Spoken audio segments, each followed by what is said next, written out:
Naghahanda na ang Barangay Malabago sa Calasiao, Pangasinan para sa kanilang vertical garden para sa Project Hapag o Halina't Magtanim ng Prutas at Gulay Project.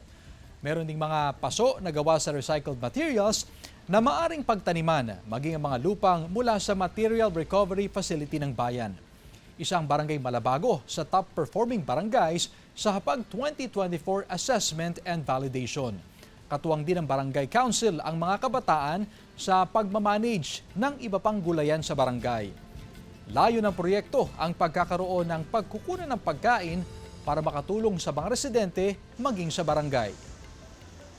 Pwede po siyang ibenta pero ang ginagawa po namin sa barangay is pinapamigay po namin, example po kapag nagkakaroon po kami ng feeding program, dinadagdag po namin siya sa feeding program, pinapamahagi rin po namin sa mga underweight o malnourished po na bata